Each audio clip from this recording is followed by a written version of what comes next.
स्त्री एवं पुरुषों के शुभाशुभ लक्षण। श्रीहरि ने कहा, अब मैं सामुद्रिक शास्त्र में कहे गए स्त्री और पुरुष के शुभाशुभ लक्षणों का वर्णन करता हूं, जिन्हें जान लेने से भूत तथा भविष्य का ज्ञान हो जाता है। मार्ग में गमन करने पर विषम रूप से पड़ने वाले कषाय वर्ण से युक्त विचित्र प्रकार के बने हुए चरण वंश का नाश करते हैं। शंखवाकार चरणों से युक्त मनुष्य ब्रह्म हत्या करता है तथा अगम्या स्त्री के साथ रमण करने की इच्छा रखता है। विरल रोम भाग युक्त जंघा तथा हाथी के सूंड के समान सुंदर उरु भागों वाले अंग राजा के शरीर में सुशोभित होते हैं। दरिद्र की जंघाएं सियार की जंघाओं के समान होती हैं। कुंचित केश राशि वाले मनुष्य की मृत्यु विदेश में होती है।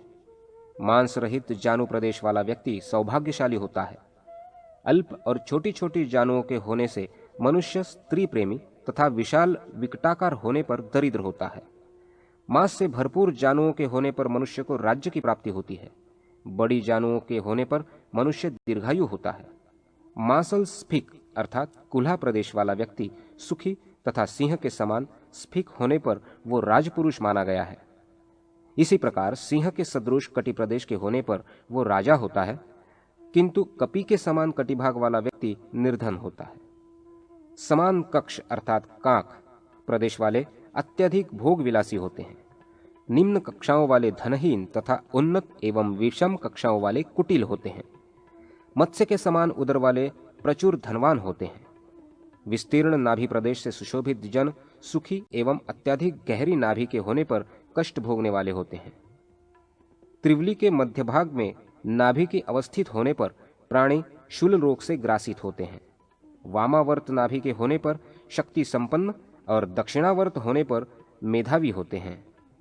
पार्श्वदेश में नाभि के विस्तृत होने से मनुष्य चिरंजीवी, उन्नत होने पर ऐश्वर्यशाली, अधोमुख होने पर गोधन से संपन्न एवं पद्मकर्णिका के सदृश होने पर वो राजत्व को प्राप्त करते हैं।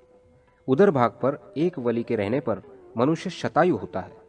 दो वलियों के होने से वो ऐश्वर्य का भोग करने वाला तथा त्रिवलियों के होने पर राजा या आचार्य की पदवी को प्राप्त करता है। सरल वलियों वाला मनुष्य सुखी होता है। वक्रवली वाला व्यक्ति अगम्यागामी होता है। जिसके दोनों पार्श्व भाग मांसल होते हैं वो राजा होता है। मृदु, कोमल, सुंदर और समभाग की दूरियों पर अवस्थित दक्षिणावर्तीय रोम राशियों से सुशोभित व्यक्ति भी राजा होते हैं। यदि उदर प्रदेश पर इन लक्षणों के विपरीत रोम राशियां होती हैं तो ऐसे मनुष्य दुष्ट कर्म करने वाले, निर्धन तथा सुख से रहित होते हैं। समुन्नत, मांसल तथा कंपन रहित विशाल वक्षस्थल राजाओं का होता है।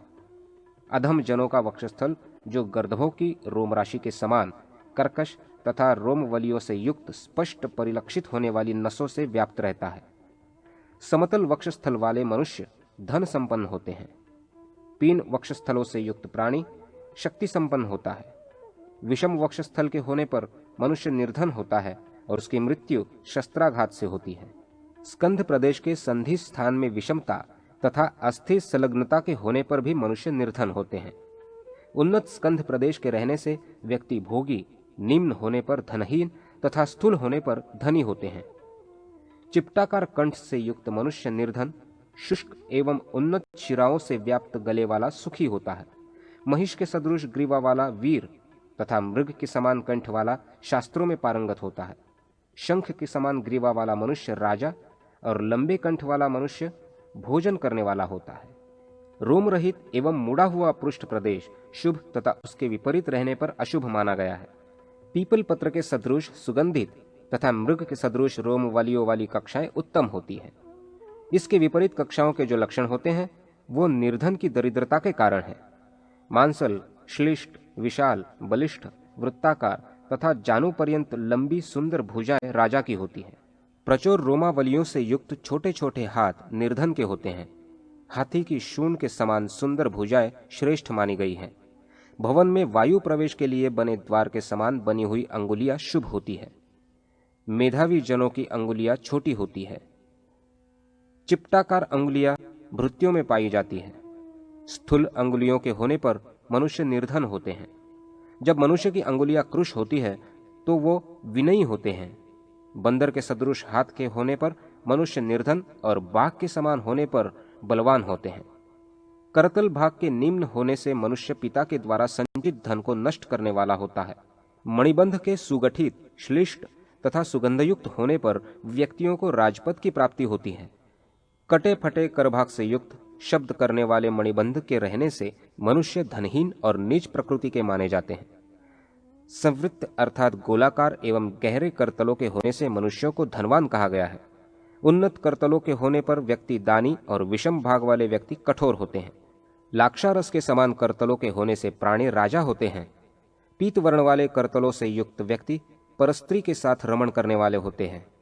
जिनके हाथ और तल प्रदेश रूखे हैं वो मनुष्य निर्धन होते हैं। तुष अर्थात भूसी के समान रंग से युक्त नख वाले लोग नपुंसक, कुटिल तथा फटे हुए नख वाले धनहीन होते हैं। विवर्ण नख वाले दूसरे के साथ तर्क करने वाले होते हैं। ताम्र वर्ण के सदृश रक्ताभ नख वाले मनुष्य राजा होते हैं। यव चिन्ह से युक्त अंगुष्ठ वाले व्यक्ति अत्यधिक धन वैभव से युक्त होते हैं। अंगुष्ठ के मूल भाग में यव चिन्ह के होने से व्यक्ति पुत्रवान होता है। लंबे पर्वों से युक्त अंगुलियों के होने पर दीर्घायु तथा पुत्र पौत्रादि से परिपूर्ण होता है, किंतु विरल अंगुलियों वाला व्यक्ति निर्धन होता है। सघन अंगुलियों के होने से मनुष्य धन संपन्न होता है। मणिबंध से निकलकर 3 रेखाएं जिसके करतल भाग को पार कर जाती हैं वो राजा होता है। 2 मत्स्यांकित करतल भाग वाला पुरुष यज्ञकर्ता एवं दानी होता है। वज्राकार चिन्ह वाले करतल धनी जनों के होते हैं। विद्वान का करतल भाग मीन पुच्छ के चिन्ह से अंकित होता है। राजा के करतल में शंख, छत्र, शिविका अर्थात डोली, गज और पद्माकार चिन्ह रहते हैं। अतुलनीय ऐश्वर्य संपन्न राजा के करतल में कुंभ, अंकुश, पताका तथा मृणाल के समान चिन्ह रहते हैं। गोधन के स्वामी जनों के करतलों में रस्सी के चिन्ह होते हैं। जिसके हाथ में स्वस्तिक का चिन्ह होता है वो सम्राट होता है। राजा के हाथ में चक्र, कृपाण, तोमर, धनुष और भाले के आकार के चिन्ह होते हैं। ओखली के चिन्ह से युक्त व्यक्ति यज्ञादि कर्मकांडों में निष्णात होता है। जिनके हाथों में वेदिकाकार रेखा होती है वो अग्निहोत्री होते हैं। वापी, देवकुल्या तथा त्रिकोण रेखाओं के रहने पर मनुष्य धार्मिक होता है। अंगुष्ठ मूल तक रेखा के होने से व्यक्ति पुत्रवान होते हैं। यदि वो रेखाएं सूक्ष्म होती हैं तो उन्हें कन्याएं होती हैं। कनिष्ठिका के मूल से निकलकर तर्जनी के मूल तक रेखा का विस्तार होने पर मनुष्य शतायु होता है, किंतु किसी स्थान पर उसके विच्छिन्न होने पर प्राणी को वृक्ष से गिरकर मृत्यु का भय बना रहता है। बहुत सी रेखाओं के होने से मनुष्य दरिद्री होते हैं। चिबुक अर्थात ठुड्डी के कृश होने पर मनुष्य को धनहीन समझना चाहिए, किंतु जितनी ठुड्डियां मांसल होती है वो धन संपदाओं से परिपूर्ण होते हैं। अरुणाभ विंबा फल के समान सुंदर अधरों से सुशोभित मुख राजाओं का माना गया है, किंतु जिसके ओष्ठ रुखे, खंडित, फटे हुए तथा विषम होते हैं वो निर्धन होते हैं। स्निग्ध अर्थात चिकने, चमकते हुए, सघन एवं समान भाग वाले सुंदर तीक्ष्ण दांतों का होना शुभ है। रक्तवर्ण की समतल, चिकनी एवं दीर्घ जिह्वा श्रेष्ठ होती है। राजाओं का मुख कठोर, सम, सौम्य, गोल, मल रहित तथा स्निग्ध होता है। दुख भोगने वाले लोगों में इन लक्षणों के विपरीत लक्षण होते हैं। कुत्सित एवं भाग्यहीनों को स्त्रीमुखी पुत्र प्राप्त होता है। धनी लोगों का मुख गोलाकार तथा निर्धनों का मुख लंबा होता है। पाप कर्मा का मुख भयाक्रांत होता है। धूर्तों के मुख चौकोर, पुत्रहीनों के निम्न एवं कंजूसों के छोटे मुख होते हैं। भोगी जनों का मुख सुंदर, आभामय, मूछों से युक्त, स्निग्ध, शुभ तथा कोमल होता है। चौवृत्ति वाले व्यक्ति निस्तेज, मुरझाई हुई लाल वर्ण की दाढ़ी और मूछों वाले होते हैं। रक्त वर्ण के थोड़े तथा कड़े बाल युक्त दाढ़ी वाले और छोटे छोटे कानों वाले मनुष्य की मृत्यु पाप कर्म करने से होती है। मांस रहित चिपटे कानों वाले लोग भोगी और अत्यंत छोटे छोटे कानों से युक्त मनुष्य कंजूस होते हैं। शंक्वाकार कानों के होने पर मनुष्य राजा होता है तथा रोम राशि से भरे होने पर उसे तीक्ष्ण आयु की प्राप्ति होती है। बड़े कानों वाले धनी अथवा राजा माने जाते हैं। स्निग्ध, विस्तृत, मांसल तथा दीर्घ कानों वाले राजा होते हैं। निम्न गंडस्थल वाला भोगी और पूर्ण सुडौल एवं सुंदर होने पर मनुष्य मंत्री होता है। सुग्गे की नासिका के समान सुंदर नासिका वाला व्यक्ति सुखी और शुष्क नासिका वाला दीर्घजीवी होता है।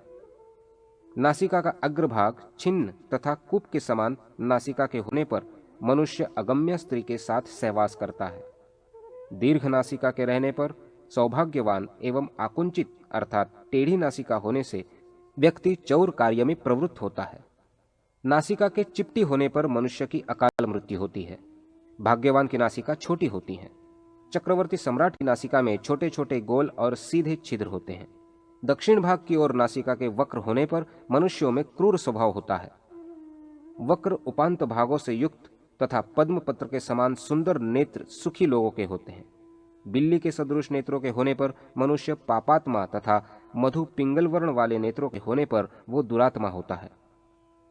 केकड़े के नेत्रों की भांति नेत्र होने से व्यक्ति क्रूर और हरित वर्ण के नेत्र वाले पाप कर्म में अनुरक्त होते हैं। वक्र नेत्र बलवान पुरुषों का लक्षण है। हाथी के समान नेत्रों वाले मनुष्य सेनानी होते हैं। गंभीर नेत्रों वाला पुरुष राजा तथा स्थूल नेत्रों वाला मंत्री होता है। नील कमल के सदृश नेत्रों के होने पर व्यक्ति विद्वान तथा श्याम वर्ण के नेत्र वाले सौभाग्यशाली होते हैं। कृष्ण वर्ण के तारक बिंदुओं से युक्त नेत्रों वाले पुरुष में उत्पाटन क्षमता होती है। मंडलाकार नेत्रों के होने पर व्यक्ति पापी तथा दैन्य भाव युक्त नेत्र वाले मनुष्य दरिद्र होते हैं। सुंदर एवं विशाल नेत्रों वाले संसार में विभिन्न प्रकार के सुखों का उपभोग करते हैं। जिनके नेत्र अधिक उन्नत अर्थात ऊपर की ओर अधिक उठे हुए होते हैं वो अल्पायु होते हैं। विशाल और उन्नत नेत्रों के होने पर मनुष्य सुखी होते हैं। विषम भौहों वाले दरिद्र होते हैं तथा दीर्घ सघन एक दूसरे से संयुक्त बाल चंद्र के सदृश पतले वक्र एवं उन्नत सुंदर भौहों से सुशोभित प्राणी धन वैभव से संपन्न होते हैं। मध्य भाग में कटी हुई भवों के होने पर मनुष्य निर्धन तथा झुकी हुई भवों के होने से अगम्य स्त्रियों में रत रहने वाले और पुत्र से रहित होते हैं। उन्नत विशाल शंखाकार एवं विषम मस्तक होने पर पुरुषों में निर्धनता और अर्धचंद्रकार ललाट के होने पर वो धन संपत्ता से परिपूर्ण रहते हैं। सीप के समान आभा वाले तथा विशाल मस्तक वाले आचार्य के पद को सुशोभित करते हैं। जिनके मस्तकों पर शिराएं स्पष्ट प्रतीत होती रहती हैं वो पाप कर्म में लगे रहते हैं। उन्नत शिराओं से युक्त स्वस्तिकाकार सुंदर ललाट के होने पर मनुष्य धनवान तथा निम्न ललाट के होने पर बंदी बनाए जाने योग्य होते हैं और क्रूर कर्मों को करते हैं। गोल ललाट वाले कृपण और उन्नत भाल वाले राजा होते हैं।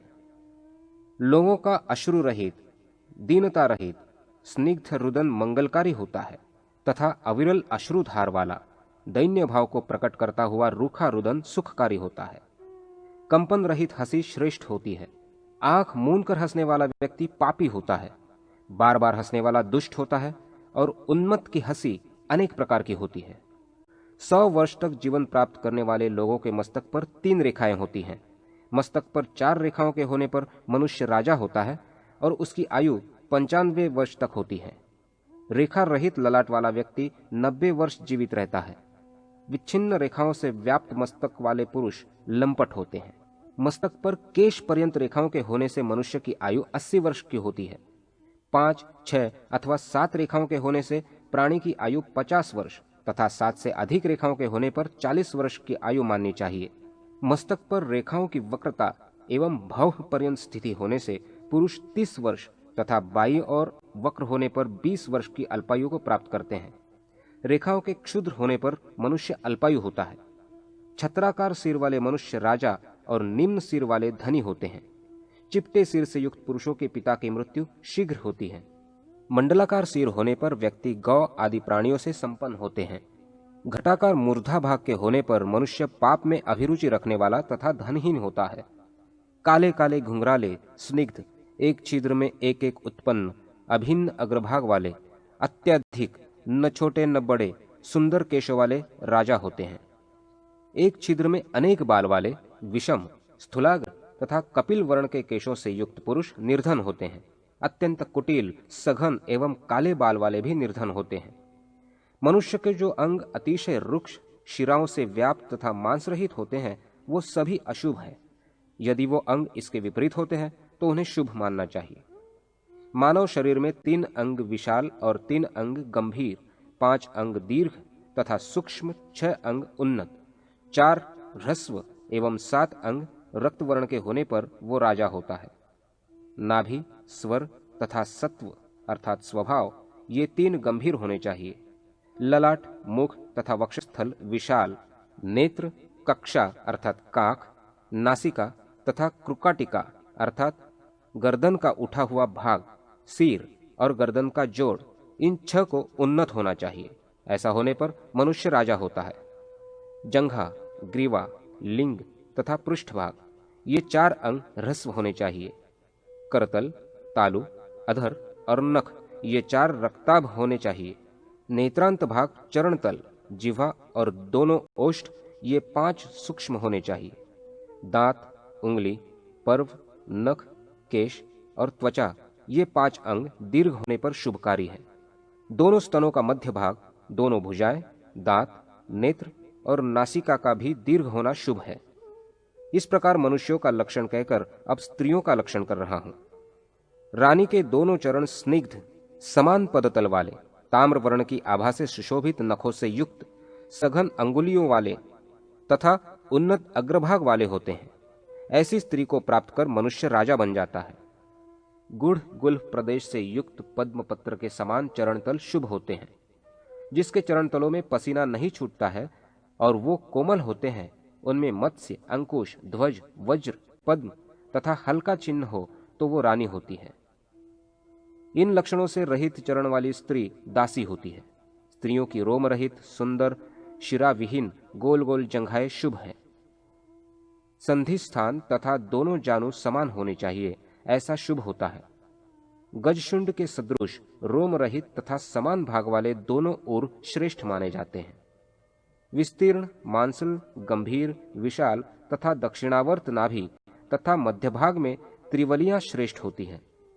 स्त्रियों के रोम रहित, विशाल, भरे हुए, सघन एवं समान भाग वाले कठोर स्तन प्रदेश शुभ हैं। रोम रहित, शंख के आकार वाली सुंदर ग्रीवा प्रशस्त होती है। अरुणाभ अधरोष्ठ वाला तथा वर्तुलाकार मांसल भरा हुआ मुख श्रेष्ठ होता है। कुंद पुष्प के समान दंत पंक्ति तथा कोयल की भांति वाणी शुभ होती है। जो सदैव दाक्षिण्य भाव से परिपूर्ण रहती है, उसमें शठता नहीं होती, अपितु हंसों के समान मधुर शब्दों का प्रयोग करके वो दूसरों को सुख प्रदान करती है। वो स्त्री श्रेष्ठ होती है।